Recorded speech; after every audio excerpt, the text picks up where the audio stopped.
Hello, Communication 1010. My name is Daniel Graham, and here's my narrative speech.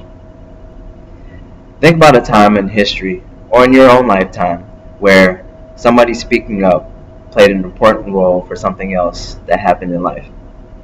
I can easily think of people like Martin Luther King Jr., Mahatma Gandhi, or even my father for situations where they have spoken up and it has created a drastic change throughout the lives of other people and other situations, anything.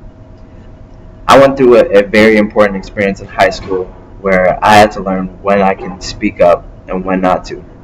Because throughout life, we have to learn that speaking up is something that we must do when we see something wrong.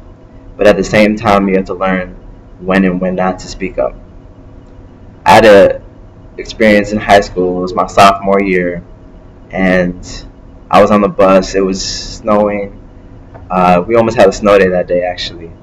Um, I got on the bus, and there was an experience where the person that was sitting in front of me actually was just being very rude. He was being what some people would call a bully.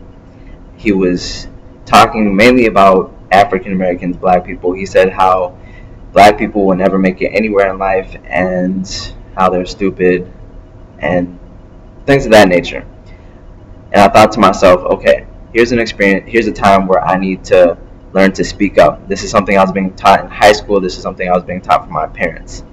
I need to speak up. So I basically told him that he can't say something like that. It's totally wrong. It's something that happens in all types of cultures and ethnicities where people just don't get they don't get to a certain level in life.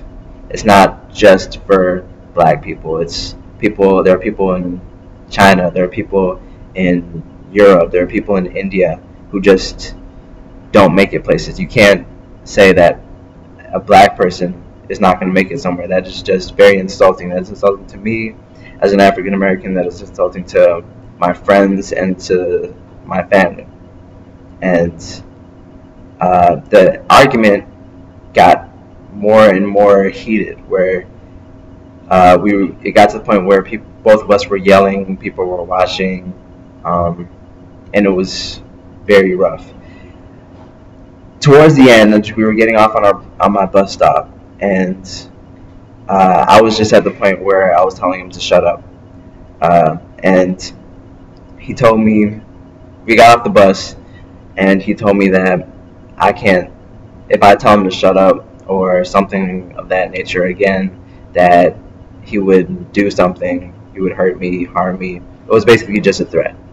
And I responded and was just like, well, you need to learn when to keep your mouth closed, because it's very insulting to just talk about a black person or any race actually, insulting like that. That's just rude. You can't expect somebody to not speak up when something happens like this. So at that point, he came at me and tried to choke me. Um, and I did the only thing that I thought I could do, which was to fight him back. I started throwing punches, and everything got way out of hand. Other students were just standing and watching at the bus stop. Uh, he pulled my hoodie over my head. It got way out of control. Next thing I know, I hear a car horn, and the person that was fighting me ran off. I pulled the hoodie over my head and saw a big SUV that was, and with a woman inside of it that was honking her horn and trying to figure out what was going on. She just was asking me like what was going on and how do if it was something that was serious, and I just explained that it was nothing. I said he's just my cousin, and we were just playing around or whatever, and I left. So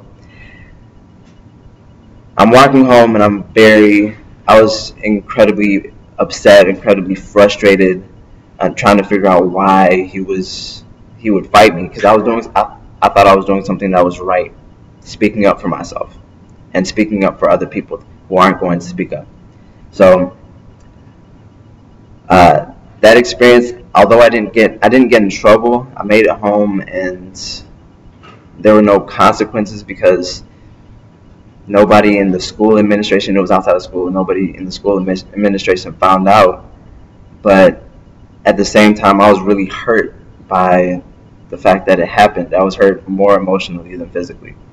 And I learned from that experience that basically there are some people that are going to be ignorant, and I can't really control much how they feel or their actions or just how they think in life. So that experience really wasn't worth fighting back. And throughout, now me as a college student, I learned that I can't I can't just try and change the way other people think, um, because people are going to think differently from me all the time.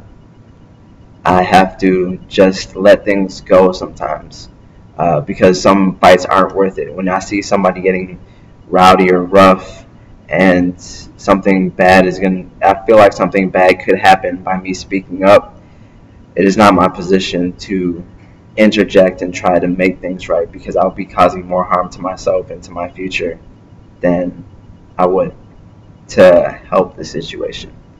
So that was a very important time in my life where I had to learn when to speak up and when to realize that some things aren't worth speaking up for.